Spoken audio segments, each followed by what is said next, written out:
is a Bramble Jam podcast.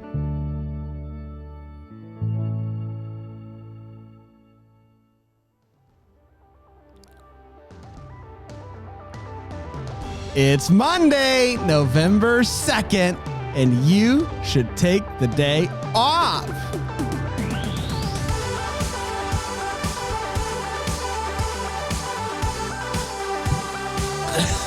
What are you doing? A good one? I was the old guy who couldn't get out of the chair. Yeah, no, we're both that today. As you're getting older, you get stuck in the chair. In our defense, everybody, we stayed up all day, almost all night. Yes. Essentially all night, let's just say. And we're here at 5 a.m. this morning. We're there at 5 a.m. And so you're welcome. Yeah, what can I say except you're welcome? Sunday, you know, we caught up on our sleep. I'm feeling good. I'm feeling good too. I think but we're it's still in this. I think it's going to hit us, though. Yeah, I mean, we couldn't switch the studio back this quickly. Yeah, of course. So what can you do? I can't wait to get back to the desk. It's just going to be a while. It's just going to be a while. We'll see what happens. I think Thanksgiving week. We're taking Thanksgiving week off, everybody. Take the day off, of course. Just take all the Thanksgiving week off, of course. And maybe during that week we can get shuffle things it around back to normal. So 1 month of this, you're saying? I don't know. Okay. I don't know. We'll do our best. Boy, what a day it is, though, Dan. What a day. It is, I don't know, a day that I think you and I are a little scary by. Not a little scary. A lot of scary. A lot of scary. But I know there are a lot of people out there that will embrace this day for all its worth, unfortunately. And we're going to get to that in just a second. I can't but really believe quick, we're celebrating this day. Yeah. I know. Bramble Jam Plus is just waiting for you. All of our shows, this show, that show, it's just waiting your for show. You. It's just waiting for you. BrambleJamPlus.com, completely ad-free, one central feed.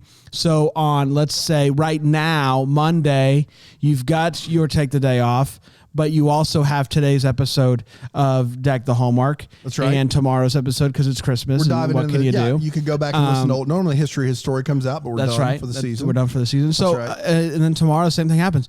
All in one feed, all ad-free. And so it really is, I think, the best. I think it's the wave of the future. And if you want to dive into all those Hallmark movies and get the most out of it, you just go to the Deck the Hallmark Plus tier, which is on Bramble Jam Plus, and you're going to get as much Hallmark as you can stand. It's just like a skirsh more, I think. You get a Facebook group and all that good stuff. And yeah, come on.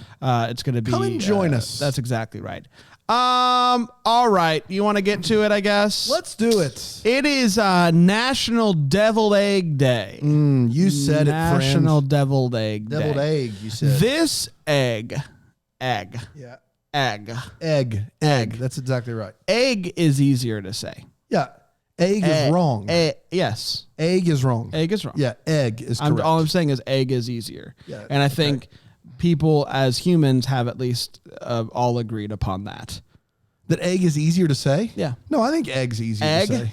Yeah, egg's easier to say. I feel like egg, I have to like up my mouth a little bit, if that makes sense. So I think it's egg. Just you speak wrong in general. This is yes, but egg is like egg. If you can see me on YouTube, it's like egg. Egg.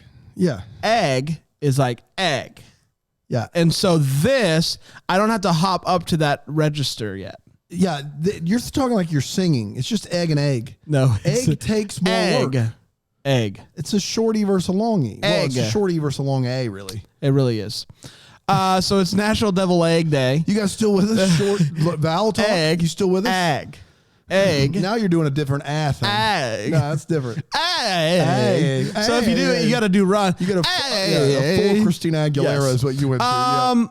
I hate this day. Oh, I cannot believe we're celebrating on a Monday. But people love deviled eggs. Oh. Like you go to an event and there's always somebody and it's always a freaking circular dish. Yes. I don't know. It's like, they're little oval foods. Let's put it on the circular dish. And there's that one weird guy who's there for the deviled eggs. Yes. Always, he's like, they just put the deviled eggs out. Excuse me, I'll be right back. They got paprika yet? You got to put? Do they put? They got the pepper on there. Yeah. And he's just shoveling them in his mouth, and then somebody's like, "Who ate all the deviled eggs?" I'm like, "I don't know. Probably Tommy. Talking about deviled eggs makes my stomach turn. Yeah. Literally, makes me want to throw up. It just doesn't do talking much about them. for me. This is interesting. A few weeks ago, I did a social distance food party. So basically, hold on, bear with me. So basically what we did was there was a list of foods. You had to make all of them so everybody was uniformed, and then you all kind of sampled them. It's not a good idea. It sounds awful. Janie had this idea. This is classic Janie. Classic Janie. You just didn't even respond to the invitation. I saw Janie emailed, and I just hit delete. I just straight was like, nah, Janie. We all make the same foods? Not today, Janie. No. So Janie, in her infinite wisdom, put deviled eggs on there. And in order to be a part of this Zoom, you had everyone had to have the deviled eggs because at some point you had to eat them. So I had to, 1, make them, and 2, fake eat them. It was an awful day. Yeah. But while making the deviled eggs, you know how you cut them in half after you boil them? Yeah. And then shell them. You know how it works. Yeah. When I cut it, it kind of made a little squeaky noise, like. You know what I'm talking about? I don't. It's like the knife went into the egg and it just went squeak. And I was like, ooh, that's a little interesting sound. So I took another one, of course, and I recorded the audio of the squeak because I found it to be such an interesting. And I was going to work it into some music later on, sample it, something like that. Yeah. But what I noticed when I slowed it down, to half speed, the squeak sounded like Dan knows about deviled eggs. It didn't say that, but it sounded like it. It sounded like it. Wow. That was the squeak slowed down. Wow. Did you hear it though? You know, the second time I did, I heard it. Yep. Do you? I do, in fact. Oh, wow. I believe it. This dates all the way back to the Puritans, if you can believe it. Oh, gosh. The Puritans were known for their potlucks. And you know about a good Puritan potluck. That's actually what Janie called it. And it was annoying. Yeah. I remember that email now. Yes. God, Janie, get off it with the Puritans. She sends at least one Puritan email a day. We all have a Janie in our lives. All do. We? We get the actual Janie, and that's the worst of the bunch. That's exactly. That's exactly the worst Janie. Yeah. So anyway, the Puritans would have potlucks for almost any occasion. When everyone lived, they would have a potluck. And basically, one day they had a new member join the gang, the Puritan gang, for the potluck. And his name was Johnny James, and he brought eggs with him, and those eggs were cut in half, and they looked like what we would now know as deviled eggs. And the Puritans could not get enough of the deviled eggs. John Winthrop, in fact, was that guy at the party who just continued to eat the deviled eggs. It turned out Johnny James wasn't a Puritan. He was actually a Satan worshiper from the coven outside of town, right outside of Rhode Island and Massachusetts. In Connecticut, they had a bunch of Satan worshipers. We don't have to get into the whole history. You know it. And when they found out, they were like, man, should we let Johnny James back because he loves Satan? But also, his eggs are amazing. John Winthrop lives for those eggs. And so they decided, as long as they called them deviled eggs, that Johnny James could come back with his eggs, and therefore calling them deviled eggs from here into eternity. During the Second Great Awakening, they made Deviled Egg Day official as a part of an actual biblical mandate. That is the history of Deviled Egg Day that we still celebrate to this day. Back to you, Bran. Yes. Sure. Let's go with it. Yeah. I will give you a little bit of history, if you don't mind, Dan, so I'd love it. on deviled eggs and kind of where they came from. 500 AD, if you can believe it. There was a collection of ancient Roman recipes that dated back to 500 AD, and it included eggs seasoned with oil, wine, or broth, served with pepper, and lycur, which is a now extinct plant. Okay. So that happened in 500 AD. And this continued, but we didn't really have a name. It was just like, peppered eggs or whatever. In 1786, the dish is officially dubbed deviled eggs because deviled foods are seasoned, fried, or boiled. Wow. So anything, I guess, that you season, fry, or boil. So I eat a lot of deviled foods. You eat a lot of deviled foods. We all do. I don't know where that deviled phrase came from. Me either. But apparently back in the 1700s. So when I went back to the 1600s, I didn't go back far enough. You didn't go back far enough. I missed it by 1,100 years. You did. Wow. And then in the 1940s, mayonnaise is commonly accepted as the binder in deviled eggs. And so in the 1940s is when these little suckers I'm just telling really you, it's going took to be it. a tough second segment. Really took I'm it. already feeling uncomfortable. Really took it. Yeah. Normally so, we do this show and I'm starving. yes, Not today. Not today. Not It's today. a tough day. Yeah. There's a lot of different ways to partake in the deviled eggs, and we're going to get to that in just a second because we asked our double deckers, our Bramble Jam Plus members, if they are deviled eggs fans and to explain themselves for why. And boy, it's unfortunate how many yeses there are. Oh. We've got some good things to add on top of it, which we'll get to in just a second. But first, we're going to take a quick break, compose ourselves. Take the break. And we'll be right back here on Take the Day Off.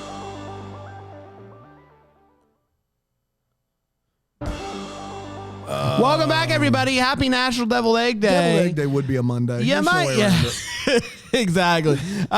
You might be asking yourself, how do I take this day off? Maybe you're like myself or like my friend Dan here, and you get that email from Janny, and you're just like, oh, why? Not another one. Not another deviled egg situation.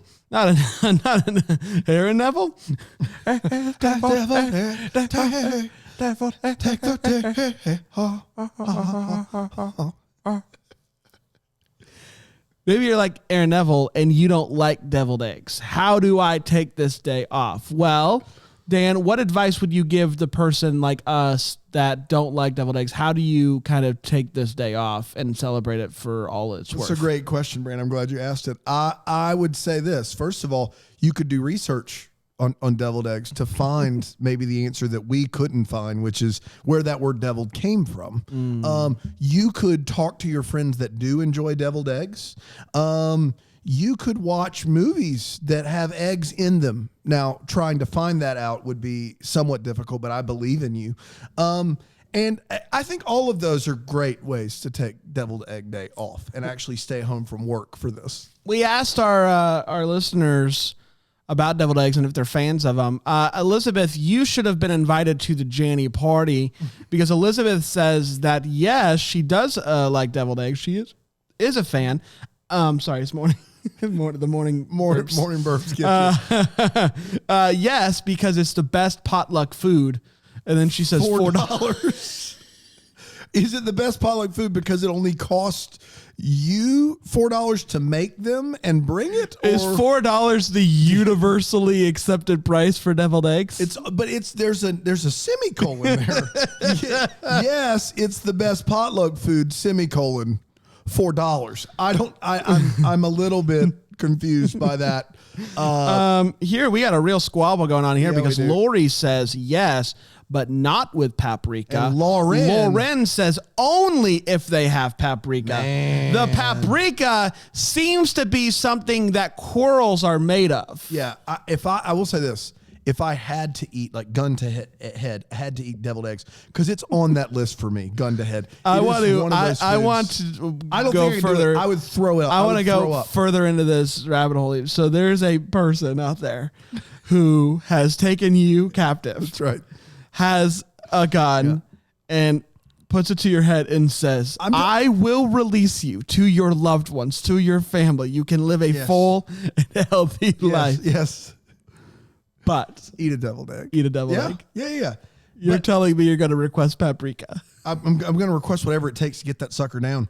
I'm telling you right now, this is 100% serious. I would not take $1,000 to eat one deviled egg. $1,000. I would turn $1,000 down to save from eating a deviled egg. Would you?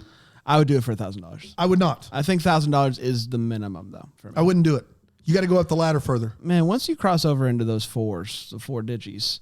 I couldn't. It is like top 10 for me. Top 10. Eggs in general. Like I've never liked eggs in general. So there's that problem. Like I don't even like scrambled eggs. You're a Scrooge top 10. Ashley says only if made by my mom or grandma. Otherwise, they look gross. They all are the same. But Ashley, what are they doing? Like, what is your mom and grandma doing to the egg to make it more bearable? And also, she says otherwise they look gross. Like, have they changed somehow? Did they put gone some in glitter on them or something? Is it like an Easter like a thing situation where you put some paint on it? I don't know. Yeah, some paint. Dan Higgins, Dan, not you, but I imagine it's the same. No, they taste too eggy. Yeah, they're eggs. That's a thing. Yeah. I don't know about this. There are a lot of yeses on here. And Megan says, I think this is true for a lot of people if you're trying to eat healthy while also taking in, getting enough protein and all that stuff. You turn to the deviled eggs or the hard-boiled eggs. Yeah. Because they're high in protein and they're low carb. Megan says, I like to swap mustard with some wasabi. Can I interest you in wasabi? So wasabi would take some of the other flavor out, I think, because it's a pretty strong heat. I would probably do that if once again, gun to head, if I'm being held hostage over a deviled egg. Alonzo says, ideally with cornichons. You love a good cornichon. Gosh, Alonzo, sometimes you are just so Alonzo-y. The only excuse, Alonzo continued, the only excuse for not liking them is if you don't eat hard-boiled eggs. Well, guess what? I don't eat hard-boiled eggs. My wife eats hard-boiled eggs, but not like, I can't even be in the presence of people who are eating eggs like this. It's unreal to me. Amy just hurt my heart here. She said, yes, we have them as a part of our appetizers on Christmas Day. Why would you ruin? No, that's every Southern. Look, it's just my grandma's house growing up, Thanksgiving and Christmas, deviled eggs were just a permanent fixture. Still are when I that is a part of Southern tradition. Anna says it's all about the savory toppings. Bacon, anyone. I still dream about a deviled egg appetizer that I had once ordered it while at brunch in San Francisco. No more information. So Aaron seems to know something that we don't know. Aaron says, love the deviled, hate the texture. What? What is a deviled? Yeah, Aaron, could you enlighten us, please? Love the deviled. Yeah. Hate the texture, and I hope you don't love the devil. Megan says, ick, no, too much mustard. Any mustard is a bad thing in my book. What are your thoughts on that? You and Panda would get along. I am exclusive mustard exclusively to sausage / brat, not hot dog. What? That doesn't make any sense, man. There is a spiciness to the sausage that the mustard helps elevate and bring to the fore. For me, mustard is like almost like beer. Like once you acquire the taste for mustard, there's such a spectrum of mustard that you can put on things. There's just ground mustard, there's deli mustard, there's spicy mustard, there's honey mustard, there's yellow mustard. And I think mustard is great on any sort of meat sandwich, like any sort of, like I'm down for it on a sandwich, I'm down for it on a hot dog, sausage, a burger. It's one of the few condiments that I stand by wholeheartedly. Well, let's do this then, Dan, because tomorrow, here's the question. What is your go-to sandwich? Any secret ingredients? Ooh. We're going to talk about that tomorrow, maybe and maybe talk a little bit more mustard. Yeah, I'm in for this. So we will do that tomorrow. Wake up early, go vote. Or if you've already voted, good for you. The more important thing, I think we can all agree, is to take the day off. I think we can all agree. I don't think we can. No? Well, we'll see. Hey, let's be done. We're going to go to the Palaha coup of the day. Our good friend Chris Palaha is nice enough to still be on the line. He has been on the line. God bless him. For 3 months now, going on his 4th. So we will be back tomorrow. Until then, everybody, take the day off. Had such a great dream, but a search for treasure. There's wonder in dreams. Have a great day, everyone. He's right. There is wonder in dreams. He's right. When you dream, you wonder. I wonder what I dream about. I wonder what you dream about, too. I dream of Jeannie. She's like Jeannie, but better. She is like Jeannie, but better. Did you go to the Jeannie party? I didn't go to the Jeannie party. No. Delete. I did. Yeah, of course you did. I did, and I also did a virtual background on Zoom. I made a Jenny's face. Oh, you should have it's a seen double it. Jenny? It's a double Jenny.